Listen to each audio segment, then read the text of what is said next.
We are in our last section of Unit 8, and we are doing chi-squared tests for independence. And our learning targets is pretty much to do the 4-step process for chi-squared of independence, and at the end, distinguish between how to determine if it's a chi-squared test for independence or a chi-squared test for homogeneity.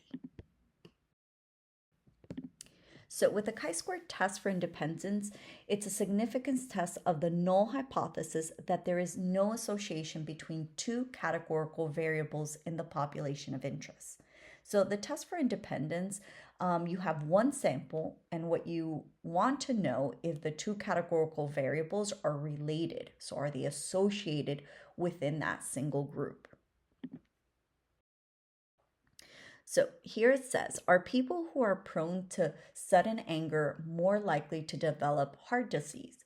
An observational study followed a random sample of 8,474 people with normal blood pressure for about 4 years. Each person took the Spielberger Trait Anger Scale test. Researchers also recorded whether each individual developed coronary heart disease, CHD. And they gave us our data both in a table and graphical for us to compare. Now, the question is, does this data provide convincing evidence of an association between the variables in the larger population? So because they're asking us, is there an association between the variables here? That tells me this is going to be a chi-squared of independence test. So our null hypothesis is that there is no association between anger level and heart disease status in the population of people with normal blood pressure. Our alternative is going to say that there is an association between anger level and heart disease status in the population of people with normal blood pressure. Now, there is an equivalent way to state the hypothesis, but that first method is the method that I'm going to be using. No association, and there is an association. You can write it as anger and heart disease status are independent in the population of people with normal blood pressure, or an anger and heart disease status are not independent in the population of people with normal blood pressure, but both are correct. So if we imagine choosing one of these people at random, so the probability of yes, we would say it's 190 out of 8,474. Now, if we assume that the null is true, then anger level and CHD status are independent. So remember, what we're doing is going to be the probability of yes given low anger. So this would be the 190 over the 8,474, which gives us 0.02242. Now, we need to find the expected count. So of the 3,110 low anger people in the study, we'd expect, and then we would do the row times the column divided by the total. So we would get 69.73 to get the CHD there.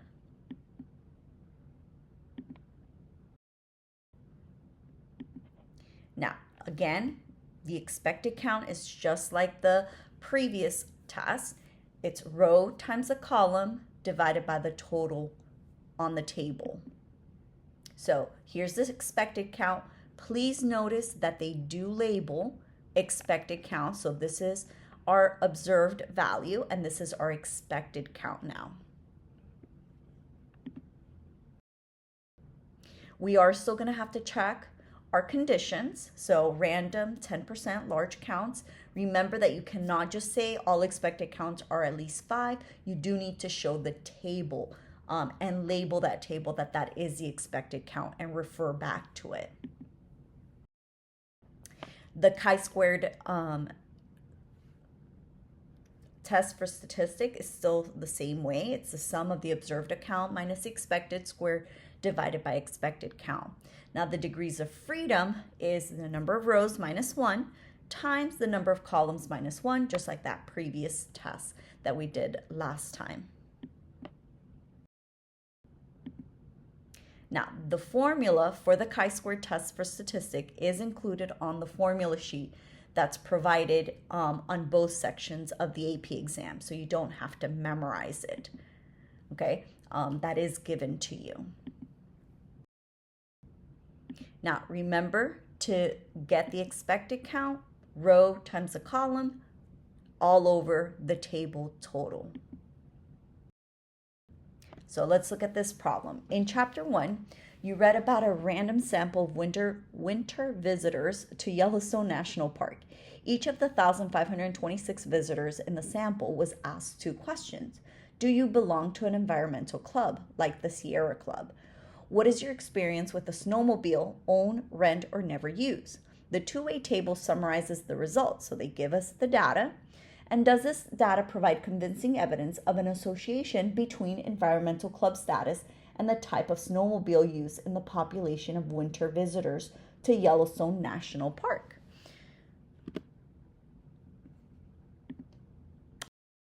So here, because they're asking us, do we have convincing evidence that there is an association?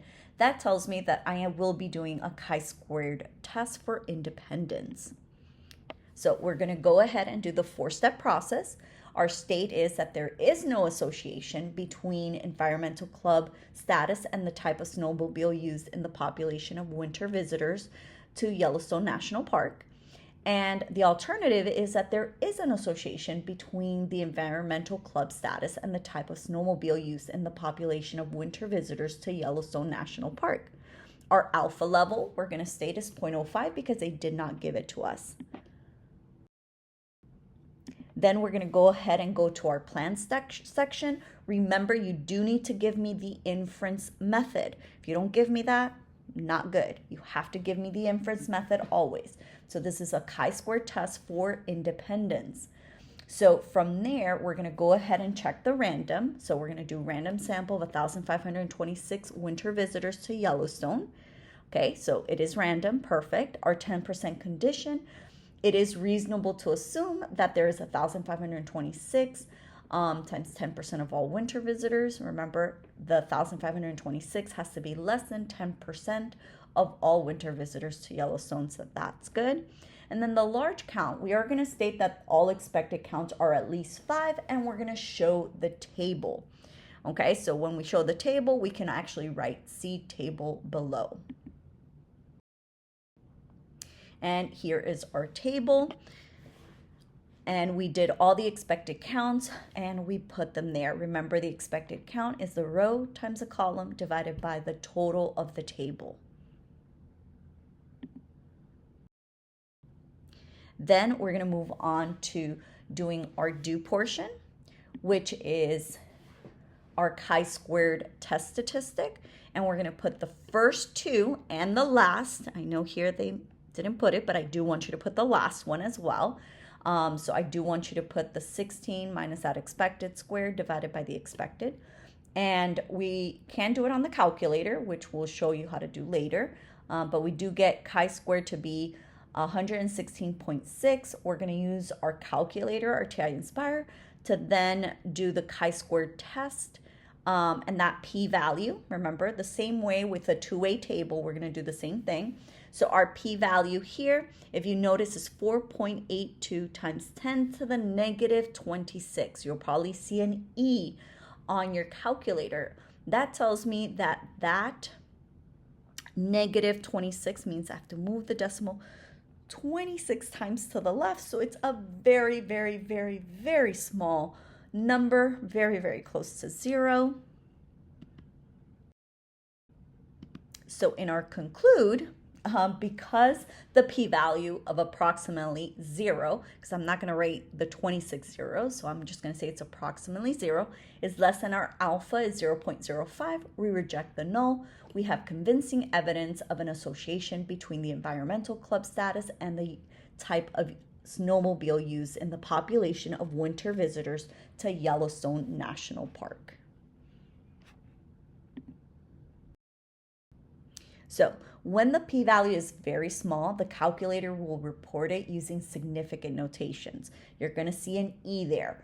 Remember that the p-values are probabilities and must be between 0 and 1.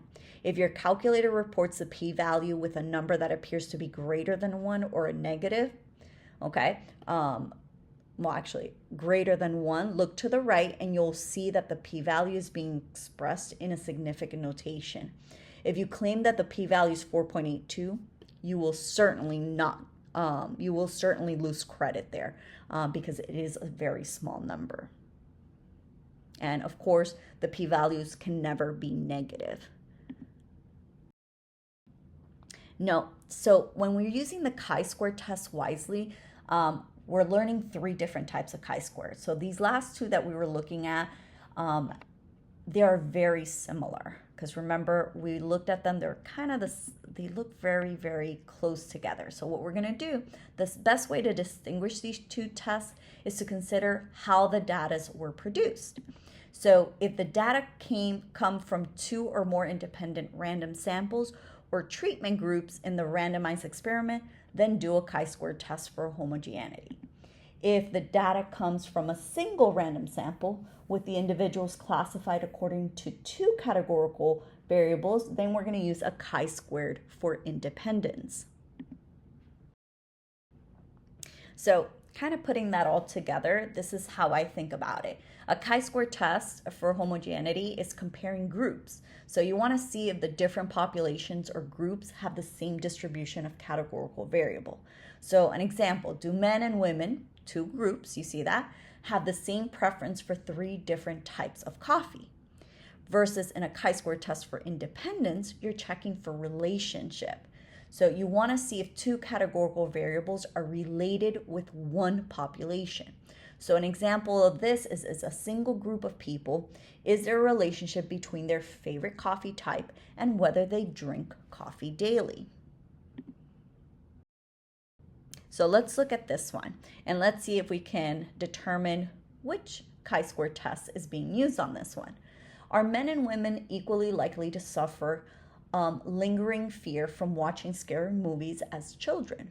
Researchers asked a random sample of 117 college students to write narrative accounts of their exposure to scary movies before the age of 13. More than 1/4 of the students said that some of the fright symptoms are still present when they are awake. The following table breaks down these results by gender, so they give us the observed data. Assume that the conditions for performing inferences are met. A Minitab output for a chi-square test using this data is shown. So here's our mini output. Should a chi-square test for independence or a chi-square test for homogeneity be used in this setting? Explain your reasoning. So notice what we are trying to compare here. So in this case, this would be a chi-square test for independence. So the data were produced using a single random sample of college students who were then classified according to 2 variables, gender and whether or not they had lingering fright symptoms. The chi-square test for homogeneity requires independent random samples from each population. So that's why this one is a chi-square test for independence. Now, since we know it's a chi-square test for independence, let's practice to state an appropriate pair of hypotheses for researchers to test in this setting. So our null hypothesis is, since this is independence, we're going to say no association. There is no association between gender and whether or not college students have lingering fright symptoms. And the alternative is there is an association between gender and whether or not college students have lingering fright symptoms. And then part C, it says which cell contributes most to the chi-square test statistic and in what ways does a cell differ from what the null hypothesis suggests. So when men who admit to having lingering fright symptoms account for the largest component of the chi-square test, it's 1.883, which I'm getting it from right here, okay? Far fewer men in that sample admitted to lingering fright symptoms, which was 7, okay? And then we would expect if the null were to be true, it would be 11.69, which would be right there.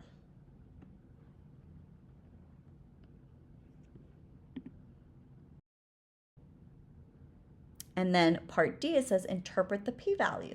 What conclusions would you draw at the alpha of 0.01? So if there is no association between gender and whether or not college students have lingering fright symptoms, so remember we assume that the null is true, there is a 0.05 probability of obtaining an association as strong as or stronger than one observed in the random sample of 117 students. And they will talk about the p-value in the MCQ, so we want to make sure that we know the interpretation for that. And then the next part, it says, what conclusion would you draw at alpha of 0.01? So because the p-value of 0.045, which we get it from up here, that's our p-value, is greater than our alpha of 0.01, we fail to reject the null. We do not have convincing evidence that there is an association between gender and whether or not college students have lingering fright symptoms.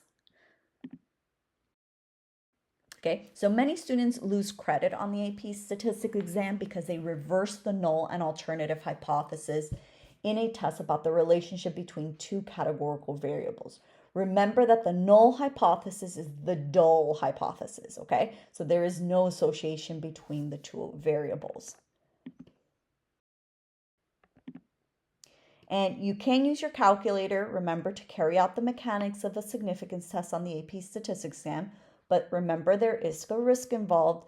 So if you give the calculator answer but do not show your work, and one or more of your values are incorrect, you will likely get no credit for the do step. So please make sure, we've stated multiple times, that the chi-square test for statistics, you want to include the first two plus ... the last. Put the degrees of freedom, our p-value, in the do step, along with the elements of the remaining three steps: the state, the plan, and the conclude. And then when the p-value is very small, remember it has to be positive and your answer always has to be from 0 to 1. That's very important. So I know this is the second time I state it, but it is extremely important because I know some of you are going to see like 3.28 and it's going to have like an E and then a number after it. That means that it's in scientific notation. So it's actually, it's like times 10 to that power, to that negative power. So it's actually like 0.0003228, which is a very small number. So please make sure that you do look at that. Okay, so let's test some 4 problems here to see if we can identify the chi-square test. So we're going to name the test. I'm going to give you 4 different scenarios. It says a school wants to determine if students' choice of extracurricular activities, sports, music, or drama, is related to their grade level, freshman, sophomore, junior, or senior. The data is collected from 300 students. So let's think, which of the 3 chi-square tests that we've learned will this one state? And this will be a chi-square test for independence. Because remember, this test checks whether 2 categorical variables, grade level and extracurricular activities, are related in one population, so students at the school. So this would be a chi-square test for independence. Let's look at the next one. A supermarket wants to see if the observed distribution of shoppers visiting during different times of the day, morning, afternoon, and evening, matches an equal distribution. They record the data on 1,000 shoppers. So which chi-square test do you think this one will be? Okay, this is a chi-square goodness of fit test. This test is used to check if the observed frequency distribution of a single categorical variable, shopping time preference, matches an expected distribution, equal visits in all slots. Okay, let's look at the next one. A company claims that the distribution of customers' preference for 3 products colors, red, blue, and green, is 40%, 35%, 25% respectively. You collect survey data from 200 customers to test if their preference match this claimed distribution. So this inference method is going to be a chi-squared goodness of fit again. Okay, so this test is used when you're comparing the observed distribution of one categorical variable to an expected distribution. And let's do this last one. It says a researcher wants to know if the percentage of people who prefer tea over coffee is the same in 3 different countries, USA, UK, and Canada. They surveyed 500 people from each country. This would be a chi-square test for homogeneity. This test is used when comparing the distribution of a categorical variable, tea versus coffee preference, across different population, which here are the countries. So hopefully this kind of put it all together for you to be able to identify which chi-square test is best for different scenarios.